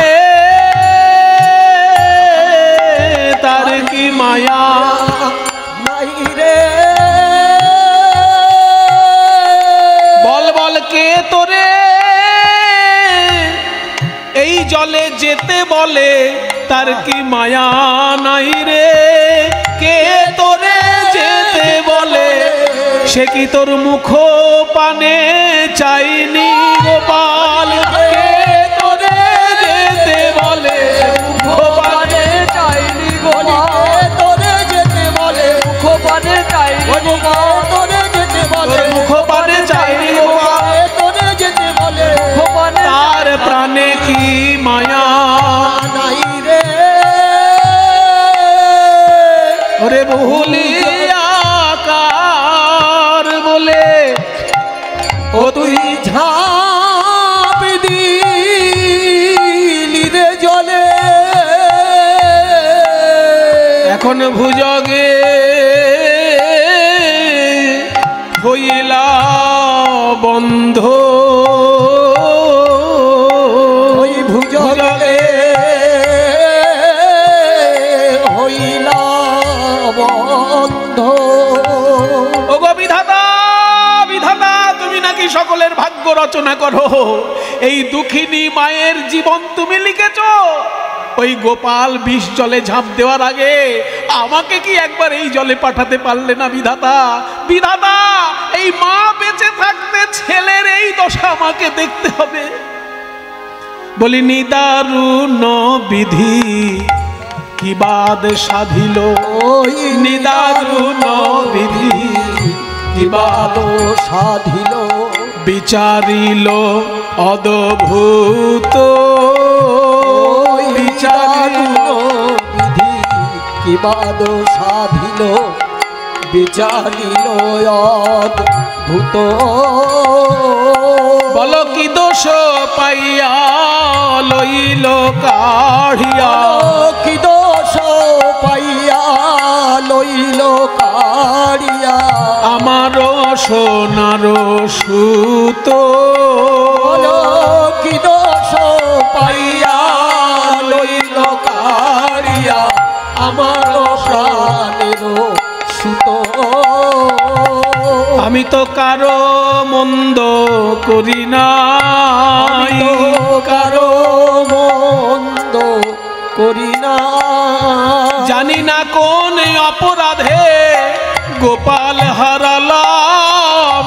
আমি কারো মন্দ করি নাই, অপরাধে গোপাল হারালাম, কারো মন্দ করি নাই।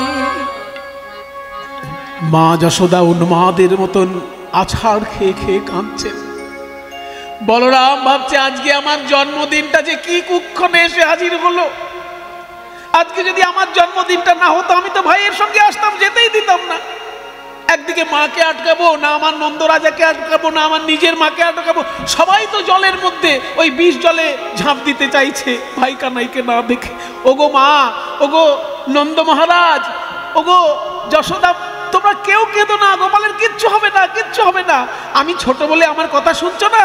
বিশ্বাস করো, আমি বলছি গোপালের কিচ্ছু হবে না। সবাই কাঁদছেন যমুনার তীরে। মায়েরা, কৃষ্ণকে যখন মিলন রসে কেউ আস্বাদন করে সেখানে রসের ভেদ থাকে, কিন্তু বিরহ রসে রসের ভেদ থাকে না। এইখানে দেখো, রাধারানী যখন কৃষ্ণকে দেখেন আনন্দ আলাদা, যশোদা যখন কৃষ্ণকে দেখেন আনন্দ আলাদা, শ্রীরাম সুদাম যখন কৃষ্ণকে দেখেন আনন্দ আলাদা। কিন্তু কৃষ্ণ কালীদহে ঝাঁপ দিয়েছে বলে কান্নাটা কিন্তু সবার এক। বিরহে সবাই এক হয়ে যায়, মিলন রসে আলাদা আলাদা আস্বাদন থাকে, কিন্তু বিরহ বেদনাটা সবার ক্ষেত্রে একরকম হয়ে যায়। সেই জন্যই বিরহ আস্বাদন করার জন্য গোলক থেকে ভুলোকে নেমে আসে কৃষ্ণ। এই কৃষ্ণই গোলকে লীলা করে, কিন্তু সেখানে তো কালীয় দমন নেই, সেখানে কারোর চোখে জল পড়বে না, সেখানে সবাই আনন্দে সবাই নৃত্য করছে। এই ভুলোকে চোখের জল দেখার জন্যই তো গোবিন্দ নেমে আসেন। ওই যে কালীয় নাগের সঙ্গে যুদ্ধ করছে, ওই কালীয় নাগ কে? যে আজকে গোবিন্দ যার মাথার উপর উঠে নৃত্য করছেন, কত বড় ভাগ্যবান সে। এই কালীয় নাগ পূর্বজন্মে ছিল চন্দ্রধ্বজ রাজা। চন্দ্রধ্বজ রাজা একবার ভয়ঙ্কর তার পেটে শূল বেদনা হল। কোনো ওষুধেই যখন এই পেট ব্যথা সারছে না, শেষকালে ধন্বন্তরী বললেন যে আমি আপনাকে একটা টোটকা বলতে পারি। ওই মান সরোবর বলে একটা বিরাট বড় সরোবর আছে কৈলাসে, ওইখানে যদি আপনি গিয়ে মানস সরোবরে যদি গিয়ে স্বর্ণহংসের পিত্ত ভক্ষণ করতে পারেন, ওখানে একটা সোনালী হাঁস দেখবেন সাঁতার দিচ্ছে, ওই স্বর্ণহংস, ওই স্বর্ণহংসের পিত্ত ভক্ষণ করতে পারলে আপনার শূলব্যাধি সারে। এবার চন্দ্রধ্বজ রাজা যখনই গিয়ে ওই স্বর্ণহংসকে বধ করতে গিয়েছে, অমনি স্বর্ণহংস কথা বলছে, সাবধান। কে কথা বলে? আমি হাঁস কথা বলছি। হ্যাঁ, হাঁসে আবার কথা বলে? আমি একজন তপস্বী, এখানে হাঁস রূপে বিচরণ করছি, তাই তোমার মঙ্গলের জন্যই কথা বলছি। বলুন কে আপনি? বলে শোনো, আমি একজন ঋষি, হাঁস রূপে এখানে শুধু বিচরণ করছি, আমার পিত্ত ভক্ষণ করলে তোমার পেট ব্যথা সারবে, এই তো? বলে ওরে বাবা, আপনি তো সব জানেন দেখছি। হ্যাঁ, আমি সর্বজ্ঞ হাঁস, আমার পিত্ত ভক্ষণ করা তোমার দরকার নেই। এই যে সরোবরের তীরে এক গাছগুলো আছে, ওই গাছে দেখো একজন ঋষি তপস্যা করছে, ওই ঋষির পা ধোয়া জল যদি তুমি খেতে পারো তোমার পেট ব্যথা সেরে যাবে। কোনো কোনো মতে উনি হচ্ছেন অগস্ত্য ঋষি, গাছে পা ঝুলিয়ে তপস্যা করছে। এবার চন্দ্রধ্বজ রাজা যখনই গেছেন সেই ঋষির কাছে, হে ঋষিবর, আপনার দুটি চরণের মধ্যে একটি চরণ একটু এগিয়ে দিন, আমি একটু পা ধোয়া জল খাবো, আমার পেট ব্যথা সারবে। ঋষি তখন যেই পাটা এগিয়ে দিয়েছেন, সেই পাটায় ভয়ঙ্কর ঘা। এই ঘেয় পায়ের পা ধোয়া জল খাওয়া যায়? ঋষিবর, আপনার তো আরো একটা চরণ আছে, সেইটা বাড়িয়ে দিন, এটার চরণ জল খাওয়া আমার পক্ষে খুব কষ্টকর। তো আর একটা চরণ যেটা আছে সেটা যখন বাড়িয়ে দিয়েছে, বলে দেখে আগের চরণটা তো তবু ভালো ছিল, সেখানে ঘা ছিল কিন্তু পোকা ছিল না। এই চরণটা আবার দেখা যাচ্ছে ঘায়ের মধ্যে পোকা কিলবিল করছে। বলে বাবারে, এই জল কি করে খাবো? কিন্তু যদি এই জল যদি আমি না খাই তাহলে তো ঋষি আবার অভিশাপ দিয়ে দেবে। বলে ঠিক আছে, চরণ জল দিন, আমি বাড়িতে নিয়ে গিয়ে খাবো। এবার ওই চরণ জলটা মাথায় করে নিয়ে রাজা বাড়িতে এসেছে, এসে রানীদেরকে বলছে দেখো এখানে মুনি ঋষির চরণ ধোয়া জল আছে, কিন্তু ওনার চরণে ঘা ছিল বলে ওই পোকামাকড় ওইসব রয়েছে, কিন্তু আমার পক্ষে তো এটা ওষুধ, আমাকে খেতেই হবে। তুমি এক কাজ করো, এই জলটা বাড়ির ছাদে রেখে এসো, সারাদিন ধরে সূর্যের ভয়ঙ্কর তাপে এর পোকামাকড় জীবাণু যা আছে সব মরে যাবে, পরিষ্কার হয়ে যাবে, যখন সেই ছাঁকা জলটা দেবে আমি খাবো। এবার ওই জল যখন সূর্যের তাপে শুকোতে দিয়েছে, মানে পোকামাকড় যাতে মরে যায় সেই জন্য যখন সূর্যের তাপে রেখে দিয়েছে জলটা, সেই সময় এক রানী আবার ওই জলটা খেয়ে ফেলেছে।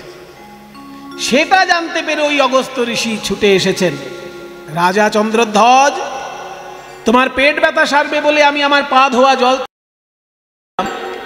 আর তুমি সেই জল এনে বাড়িতে রেখে দিয়েছো, জল পান করলে না, তাই আমাকে অসম্মান করেছো।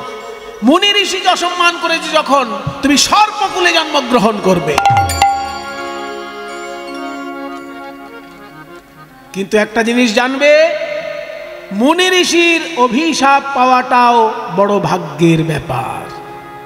যখন তুমি আমার অভিশাপ পেলে যে সর্পকুলে জন্ম পাবে, আবার আমার আশীর্বাদটাও শুনে নাও, যেহেতু আমার পা ধোয়া জল তুমি মাথায় করে বয়ে এনেছো, তাই সর্পরূপে যখন তুমি জন্মগ্রহণ করবে, ওই মাথার উপর শ্রীকৃষ্ণ নৃত্য করবে। যেহেতু ভক্ত পদধৌত জল, সেই পা ধোয়া জল যেহেতু মাথায় করে তুমি এনেছো, ওই জন্য ওই মাথায় ভগবানের চরণ শোভা পাবে। তাই সেই চন্দ্রধ্বজ কালীয় নাগরূপে জন্মগ্রহণ করেছে, আর তার মাথার উপর শ্রীকৃষ্ণ নৃত্য করছেন। মা যশোদা কাঁদছে, শ্রীরাম সুদাম কাঁদছে, গরু বাছুর সবাই কাঁদছে, কিন্তু এর মাঝখানে একটা কাণ্ড ঘটে গেছে। কি জানেন? জটিলা কুটিলা। জটিলা কুটিলা যখনই শুনেছে কৃষ্ণ ওই কালিদহের জলে ডুবে মারা গেছে, আর মনের আনন্দে সারা বৃন্দাবনের লোককে পান খাইয়ে বেড়াচ্ছে। মানে কিছু কিছু লোক তো ছিল যারা কৃষ্ণকে ভালোবাসতো না, তাদেরকে ডেকে ডেকে মিষ্টি পান খাওয়াচ্ছে, এই পান খা, পান খা। বৃন্দাবনের শুভ খবর, আরে বৃন্দাবনের শুভ খবর শুনেছিস কি তোরা? এই বৃন্দাবনের শুভ খবর শুনেছিস কি তোরা? এই বৃন্দাবনের শুভ খবর শুনেছিস কি তোরা? এই বৃন্দাবনের শুভ খবর শুনেছিস কি তোরা? এই বৃন্দাবনের শুভ খবর শুনেছিস কি তোরা?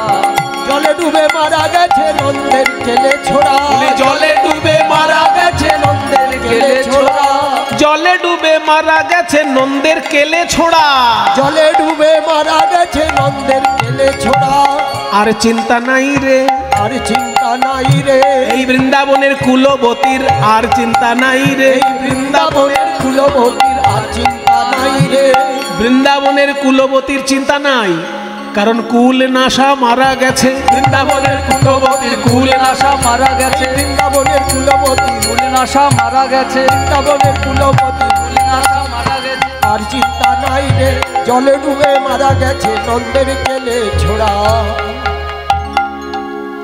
এই কথা যখনই রাধারানীর কানে গিয়েছে, আড়তাল হরি হরি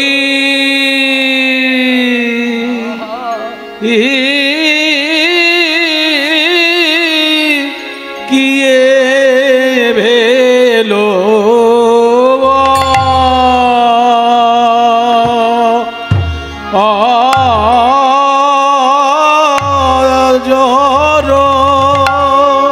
বজ্রপাত। রাধারানী বলছেন, কেন আমার মাথায় আগে বাজ পড়লো না এই খবর শোনার আগে? বজরনে পাত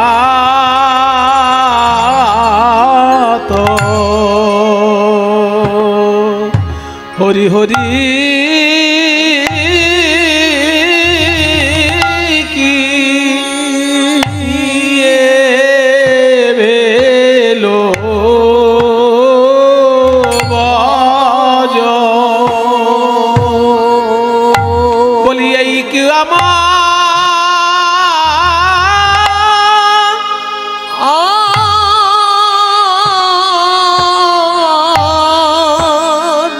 কেউ কি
ভেল বজ্র নিপাত, কিয়ে লাগি কালিন্দি কালিদাহে পৈঠল সোমঝু জীবননাথ। আমার প্রাণনাথ কালিদহের জলে প্রবেশ করেছে, আমার বেঁচে থেকে কি লাভ? চল রে সখী, আমিও গিয়ে ওই জলে ডুবে মরব। এই বলে রাধারানী যখনই গিয়ে ওই কালিদহের জলে ডুবতে গেছেন, সারা বৃন্দাবনের লোক যখন চোখের জলে ভাসছে, আর কি গোবিন্দ থাকতে পারে? কালিয়নাগ বিষ উকড়ে দিচ্ছে গোবিন্দের গায়ের উপর, আর গোবিন্দ বলছে, ওরে কালিয়নাগ, আমাকে কাছে পেলে লোকে পুষ্পাঞ্জলি দেয়, মূল্যবান উপহার দেয়, আর তুই বিষ দিচ্ছিস। কালিয়নাগ কেঁদে বলে, হে গোবিন্দ, তুমি ভক্তের নয়নে জল দিয়েছ, তাই ভক্ত তোমায় কাছে পেলে তোমার চরণে তার নয়নের জল দেয়, আর আমাকে দিয়েছ তুমি হিংসা, বিদ্বেষ, ক্রোধ। আমাকে তো তুমি নয়নে জল দাও নাই, আমার মুখে তুমি বিষ দিয়েছ। ভক্তের চোখে জল দিয়েছ, তাই তারা তোমাকে চোখের জল দিতে পারে, আর আমাকে তো তুমি বিষ দিয়েছ। আমায় যা দিয়েছ আমি তাই তো দিলাম, যা দিয়েছ আমি তাই তো দিলাম। আমি নয়নের জল কোথা পাবো হে, আমায় যা দিয়েছ তাই তো দিলাম। আমি নয়নের জল কোথা পাবো? আমার বিষ নিয়ে অমৃত করে নাও হে, নয়নের জল কোথায় আমার বিষ অমৃত করে নাও হে, নয়নের জল কোথায় পাবো? বিষ নিয়ে অমৃত করে নাও হে। আমি নয়নের জল কোথায় পাবো? আমায় যা দিয়েছ তাই তো দিলাম। ওদিকে কালিদহের তীরে সবাই কাঁদছে, আর কালিদহের জলে কালিয়নাগও কাঁদছে। সকলের কান্না যখন এক হয়ে গেছে, আর কি গোবিন্দ থাকতে পারে? এইবার নাগের মাথায় চরণ দিয়ে বাঁশি বাজাতে বাজাতে নৃত্য করতে করতে কৃষ্ণ উপরে উঠছেন। সবাই উলুধ্বনি দিন, বলি ব্রজবাসী গণ জীবন, ওই ব্রজবাসী গণ জীবন শেষ, ব্রজবাসী গণ জীবন শেষ। হেরি আয়ু উঠল নটনবে, হেরি আয় উঠল নটনবে, হেরি আয়ু উঠল নটনবে। হেরি আয় উঠল নটনবে। ওই ব্রজবাসী গণ জীবন শেষ, ব্রজবাসী গণ দিবস শেষ। হেরি আয়ু উঠিল নটনবে, হেরি আয় উঠিল নটনবে। হেরি আয়ু উঠিল নটনবে। ফনায় ফনায় নটন রঙ্গ, ওই ফনায় ফনায় নটন রঙ্গ, ফনায় ফনায় নটন রঙ্গ, ওই ফনায় ফনায় নটন রঙ্গ। ফনায় ফনায় নটন রঙ্গ। হেরি জনু তনু জীবন সঙ্গ, হেরি জনু তনু জীবন সঙ্গ। কি সুন্দর কথা, পদটা দেখুন। বলছে ফনায় ফনায় নটন রঙ্গ। এক একটা ফনার উপর যখন পা দিয়ে নৃত্য করছে, ওই কালিদহ তীরে যারা আছে মরার মতন হয়েছিল, তো তাদের মরা শরীরে যেন প্রাণ ফিরে এলো। হেরি জনু, জনু মানে যেন, তনু শরীরে, জীবন সঙ্গ যেন প্রাণ এসে ফিরে এলো।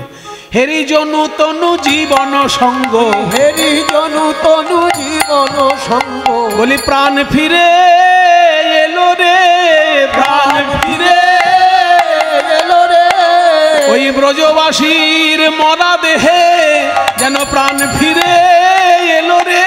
ওই মরা ব্রজবাসীর মরা দেহে, ওই কালিয়ের মাথায় নাচন দেখে ব্রজবাসী মরা দেহে, ওই কালিয়নাথ নটন দেখে, ব্রজবাসীর মরা দেহে প্রাণ ফিরে এলো রে। আজ ফনায় ফনায় দমন করি, ওই ফনায় ফনায় দমন করি, নটবর ভঙ্গে নাচয়ে হরি। ওই নট বড় ভঙ্গে নাচয়ে হরি, এই নট বড় ভঙ্গে নাচয়ে হরি। যেন নটবর নাচে রে, নট বড় নাচে রে, কালিও নাগের ফনায় ফনায় নটবর নাচে রে, কালিও নাগের ফনায় ফনায় নটবর নাচে রে, কালিও নাগের ফনায় ফনায় নয়ন ভরে দেখে নাও ভাই কালিও নাগের ফনায় ফনায়, নয়ন ভরে দেখে নাও ভাই, কালিও নাগের ফনায় ফনায়,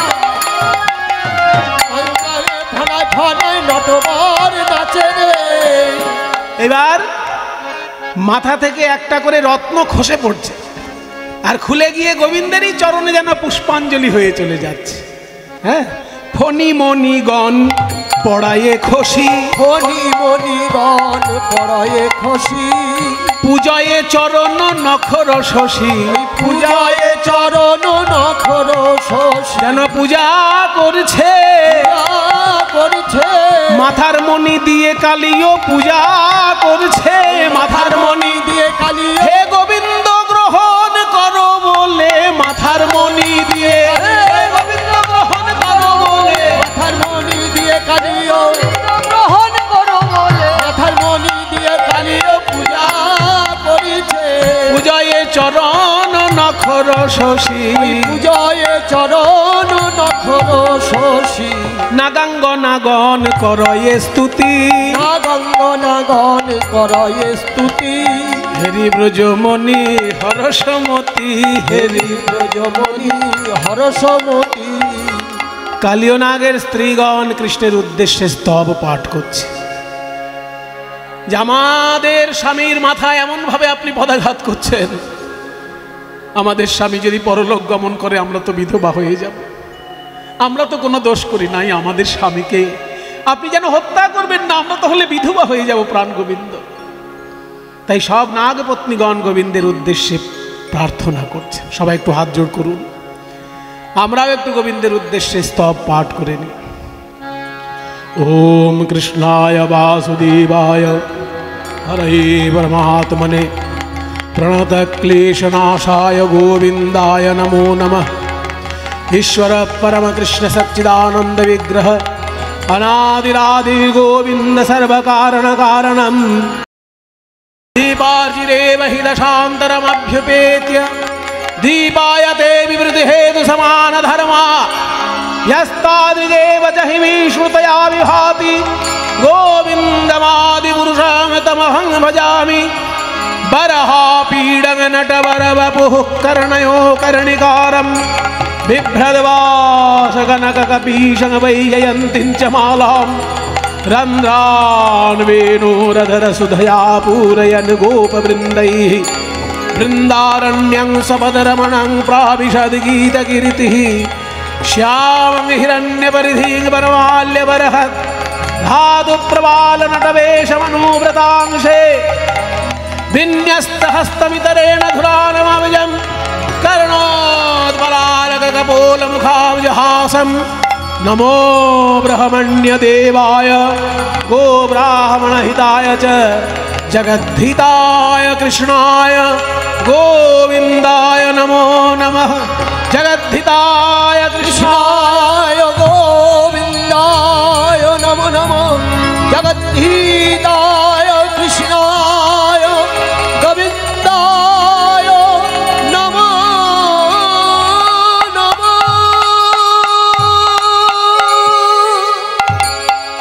কালিয়নাগ, তুমি পূর্বজন্মে ছিলে চন্দ্রধ্বজ রাজা, তাই এই জন্মে তুমি আমার চরণ পেলে।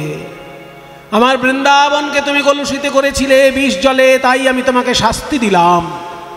তোমার স্ত্রীগণের প্রার্থনায় তোমাকে প্রাণ ভিক্ষা দিলাম। তুমি এখনই বৃন্দাবন ছেড়ে রমণক দ্বীপে চলে যাও। রমণক দ্বীপে আমার আদেশে তুমি গিয়ে থাকবে। গরুড় সেখানে তোমাকে ভক্ষণ করবে না, কারণ তোমার ফনায় ফনায় আমার পদচিহ্ন আছে। আমার পদচিহ্ন দেখলে গরুড় তোমাকে ভক্ষণ করবে না। তুমি বৃন্দাবন ছেড়ে সপরিবারে রমণক দ্বীপে চলে যাও। তাই কালিয়নাগ পরবর্তীকালে সপরিবারে রমণক দ্বীপে চলে যাওয়ায় ওই কালিদহের জল পরিষ্কার পরিচ্ছন্ন হয়ে যায় এবং পরে যমুনার মূল প্রবাহের সঙ্গে ওই জল প্রবাহিত হয়ে এখন সেখানে যমুনার ধারাই প্রবাহিত হয়েছে। সবাই মিলে নিতাই গৌর প্রেমানন্দে হরি বল। কালীয় দমন লীলা হইল মিলন, কালীয় দমন লীলা হইল মিলন। প্রেমানন্দে হরি বল যত ভক্তগণ, প্রেমানন্দে হরি বল যত ভক্ত, বল জয় গৌর ভক্তবৃন্দ গৌর যার প্রাণ, বল জয় গৌর ভক্তবৃন্দ গৌর যার প্রাণ। সবে মিলে কর মোরে প্রেম ভক্তি দান, সবে মিলে কর মোরে প্রেম ভক্তি দান। হরে কৃষ্ণ কৃষ্ণ কৃষ্ণ হরে হরে, হরে রাম রাম রাম রাম হরে হরে, হরে কৃষ্ণ কৃষ্ণ কৃষ্ণ হরে হরে, হরে রাম রাম রাম। গৌর হরি বল হরি বল। হরে